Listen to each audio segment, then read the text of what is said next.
What's up, ladies and gentlemen? Welcome to the Good, the Bad and the Stupid. It's Tuesday the 29th of September. Hope you're well. Dark this video is. If you're listening on the podcast, I do a video version as well. It seems to be a little bit dark, a little bit hazy for some reason. So if you come here for satire, you're also getting saturation at the same time. Or whatever the word is for shit lighting on the video.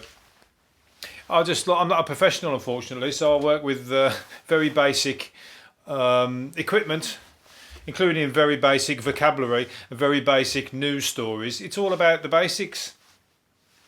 That's why it's not meant to be news. It's meant to be a bit funny, a little bit humorous, entertaining. This is shit. Have you ever watched the news? Boring. It's fucking depressing. It's daunting. It's fucking dark, just like my video. But I'm trying to add a bit of light to the situation by giving my spin on things. And firstly, the most fucking funniest thing I've heard all week, or probably all year, or all my tax-paying life, is Donald Trump. And any of you Americans out there, and you're listening and you're thinking, you're hard-working American, especially if you're hard-working Trump-supporting American. Trump hasn't paid tax for the last 10 years. He's paid nothing, not a penny, to the IRS for the last 7 years, apparently. And he's paid over 70 grand a year to his hairdresser to get his bouffants or his croissants, or whatever you want to call it, sorted out and make sure he's looking good, according to him. And also, he's also paid the same towards his daughter's hairstylist as well. So even his hairstylist is getting more than his tax, than the taxpayer. And he's been out and he's accused Obama, or he was dissing Obama in the past for having the same kind of situation, well, for apparently dodging some kind of tax or not paying whatever. So that's like the pot having a fucking shit on the kettle, that is, isn't it? But anyway, there you go. Donald Trump. All you supporters now, you got to go, we can get away with tax as well, we can get away with tax as well. Hold that up on your banners at his rally, at the very least, and say, can we do the same if we vote you in? If it's a level playing field and everybody gets to do the same thing, all well and good. But if you're paying 40% tax and he ain't paying a fucking brass farthing, and he's making billions or multi-millions and billions, then I'm sorry, but you want to get a better hairstylist at the very least, or change your president. It's crazy. These American politics, I don't understand it. I really don't. I mean, I understand when somebody gets the job and they are the president, and then it's down to you to fucking like it or loathe them. But I don't understand the political process and the Congress stuff and the Senate stuff and all the what's the other thing, what's the shit, the college results and all that kind of stuff. It's so confusing. Ours is confusing, but we got something called first past the post, and fucking that one's as confusing as all of them. I just think maybe you should just, in the future, just have like a lottery, all the names in a hat, pull the name out, that person's the fucking president, because the person's only a puppet half the time anyways. They can't do a lot. They're just but at the moment you've got somebody who says a lot.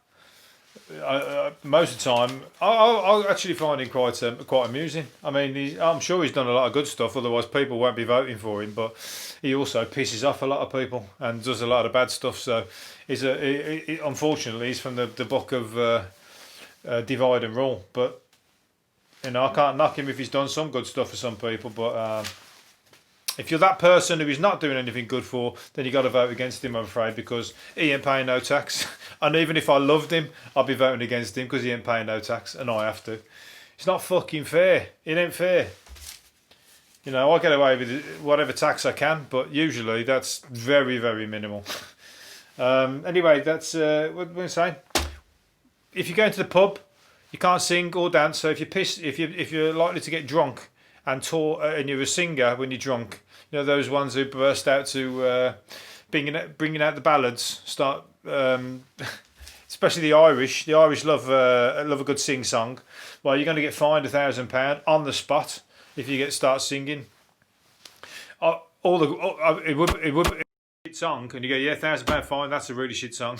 It's like you know, based on judgment. Yeah, I don't like that song, mate. Sorry, that's E is back. It could be called Pub's Got Talent. The Pub's Got Talent. Or the Pisshead's Got Talent. That's a new TV programme. You've heard it here first. Once again, my idea. Intellectual property rights. But yeah, you could do that. You could, anybody who's singing and just sound like fucking wailing banshees, like the Spice Girls. You can just give them £1,000 fine. That'd be good. Spice Girls are bringing out their first song out again soon. Can we up it? Can it be like on a pro rata basis? Can that £1,000 be based on where you are? If you're a multi-millionaire, that £1,000 could be £1 million fine. I'd like to see that for the Spice Girls. Each, per person. Graffiti. I love graffiti. Graffiti is my favourite kind. Well, street art, urban art, graffiti. I love all art, but I love graffiti art, and especially like this. You can't beat a good dick drawing. Or I could, if dick drawings were money. If dick drawings were money, or people were buying them, walking around an art gallery looking at loads of cock drawings. Imagine that. I'd be up there. I'd be like a Van Gogh. I'd be like who else could I be? I'd be like Picasso. I'd be Salvador Dali. I'd be all of those. I've got all the cock drawings. When I was a kid, that is, when I was at school, you know, when you're bored and you just everyone's drawing, you draw them on somebody else's book, or inside the back of their book, or some shit like that, or on their coursework. So you pass the time, isn't it, as a kid? And I said it before, cavemen, they must have been drawing them. Cavemen were drawing stick men with big dicks. That's cave humour. It goes all the way back. It's not childish. It's primitive. Anyway, people have been doing it now to mark potholes. They've been doing this a while, haven't they? But it's always good when somebody does that, because potholes have fucking killed my van a few times, or have killed my tyres. And some people now are drawing spray painting big massive cocks around the potholes to make the council come and do something about it. Because if they have to come and do something about the cock, they've got to do something about the pothole. So think about it, you cocks at the council, come and sort the cocks out on the road, and while you're there, do the potholes, and therefore we all can get along, and we don't have to put our fucking trace back where our wheels and tyres have been smashed to smithereens, where it goes back to, because you know it always happens. And then about 2 weeks later, you look and your tyres like swollen or burst or whatever else. It was all because you've had a bang in it on a pothole 2 fucking weeks ago in some country lane or wherever the fuck it was. Anyway, Chef Gordon Ramsay's been charging £4 for toast. £4. That's not even a lot. I mean, it's a lot. Whoever pays it's fucking stupid anyway. But £4 at a Gordon Ramsay restaurant. I mean, this has made the headlines. And is making it expensive. £4 for a cup of £14 for a cooked breakfast, plus £4.10 for a brew. £4.10 for a cup of tea. Now I'm sorry, but the reason coffee, I can handle paying a bit more money for coffee and stuff like that. But tea, we all know the price of a tea bag, and we all know the price of wholesale tea bags. They're like nothing. I like to have a little bit of like, I don't know how much you're paying for it when I get my dinner or when I get my food. I like to not know or not have any idea of how much it's cost you to give me it. But I know how much a tea bag is, and it'd be about fucking 2p, probably 1p, if that, and you're charging £4.10 for it, for that and water. I tell you what, you wouldn't get a fucking builder in the land that would pay that. No chance. So anyway, he's got his toast. £4 for a piece of toast. If it's it better be 2 pieces. If that's a piece of toast, I'll tell you what, I wouldn't even order it anyway. I wouldn't even be sitting in a Gordon Ramsay restaurant, I don't think. Not unless I'm fucking minted. And then it was like, the funny thing is, most people who sit in that restaurant, they all do it on a fucking work card anyway. They don't even pay for it. They claim it back as a business expense. So when anybody takes you out to a nice lunch like that, and you're going, yeah, nice one, fucking, that's brilliant. This guy loves me. He's rich and he loves me. He's got money. He's taking me somewhere really expensive. No, he's claiming it back on his tax. It's not costing him anything. So he needs to work a little bit harder to get where he's trying to get. Ladies, take note. Or you're probably there and you know the score anyway, and you're like, yeah, I don't care about that. I'm still just going to reel him in. Got the fishing rod, reel him in. First stop, Gordon Ramsay's. Next stop, fucking house for me. He can piss off, and I'll be looking after him and our kid that was the fucking, what's it called, the bargaining chip.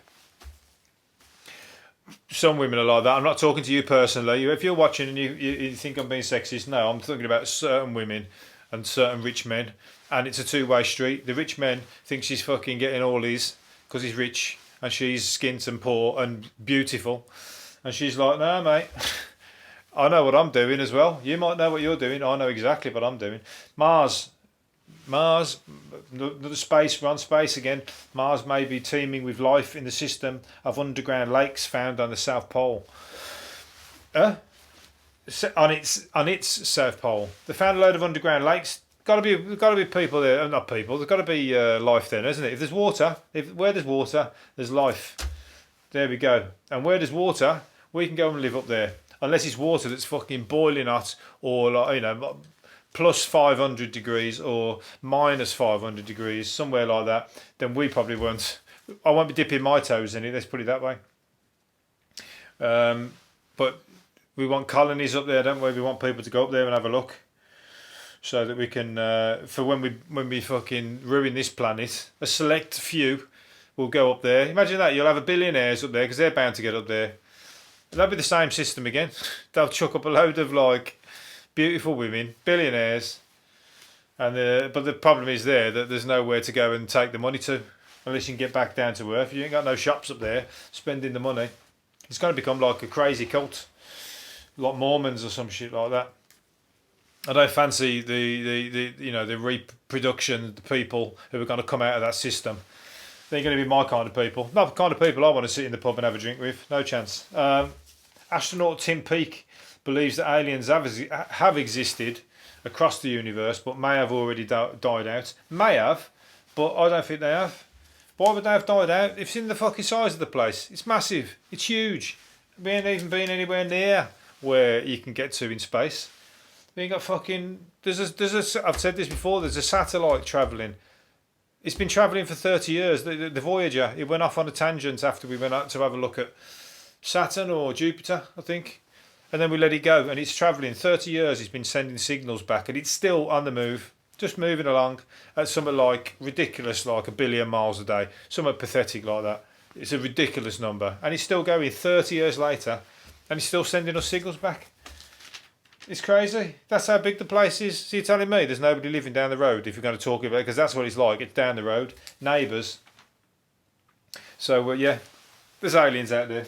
But he reckons they might have all died out, and life is prevalent. He believes that life is prevalent across the cosmos, but intelligent civilizations such as Earth's are much rarer. And much rarer, that means there are some, but they're rare. He spent 185 days orbiting the planet. Said our barrier to contact in other worlds is sheer vastness of space and time. But it's going to happen. One of these days, we're going to get the call. It's going to be like, what's he called? I just called. That's Stevie Wonder. What's Lionel Richie's one? Hello. That's it. Hello, is it me you're looking for? That's what we're going to get from space. And we're going to go, shit, there's somebody there. There's somebody on the other end. And we're going to be, when you hold the phone away from your ear when you're trying to talk to somebody in the room going, somebody's there. But that's what's going to happen. Somebody's going to answer the call, and we're going to be fucking scared shitless. Because then they're going to go, hang on a minute, I know where you are, I'll pop round, I'll jump in the fucking UFO, I'll jump in my Spacemobile, and we're going to come and have a look. Come and check you out. We're going to follow this signal. We're going to come, because our place is getting a little bit small now. We want to branch out a little bit. Where are we going? I've got loads here to do. I can't do them all now. Space has taken... a woman here had a leg bit by a sex-crazed false widow spider. A sex-crazed false widow spider. Because she destroyed the web that it made to attract the male. So it saved the male. She saved the male's life, the mate. Because don't they kill him after that? Or is that just the widow? But anyway, yeah, it sunk its fangs into her. And she said her calf was rock hard. So... she managed to survive, obviously, but do you have to go to the hospital? You would have to go and have antibiotics and stuff. Scary stuff. I'll tell you what, any of these spiders, I've seen some spiders, and you always have a look at the backs, don't they? And they've got funny lines on the back, or the funny shape, they've got double bubble backs.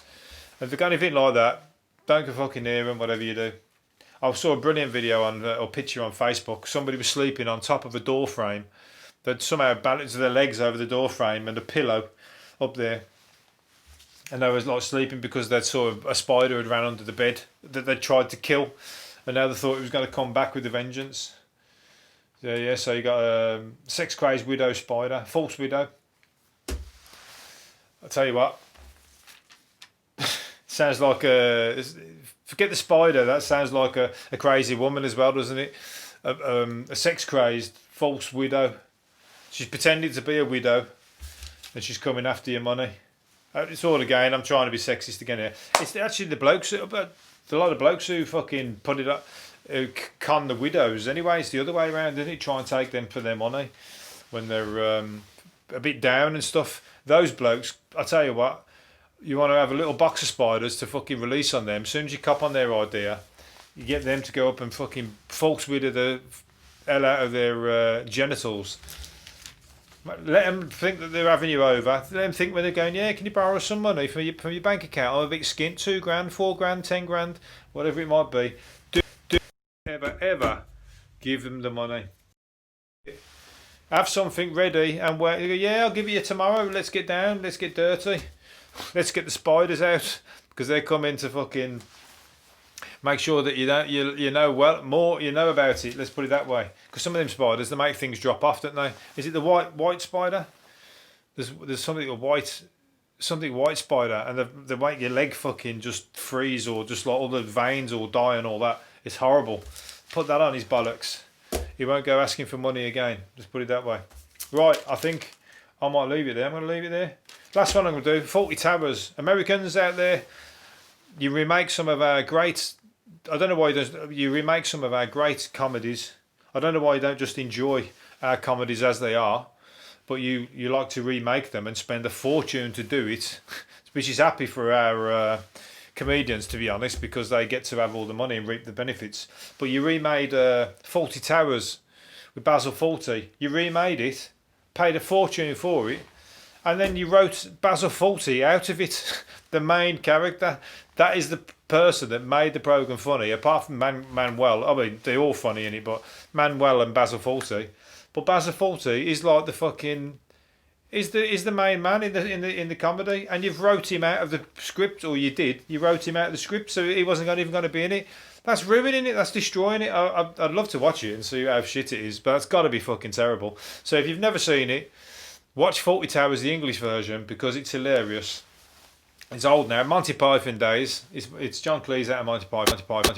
Never, ever, ever comedy and write the main character out of it. That is a faux pas that's bigger than... I'll tell you what, I'm going to send the aliens down to your fucking front door, whoever fucking thought that idea, and get them to zap... take your brain, put a thing in your ear, and have a look inside your brain to see what the hell is going on, because they ain't gonna stand for anything like that.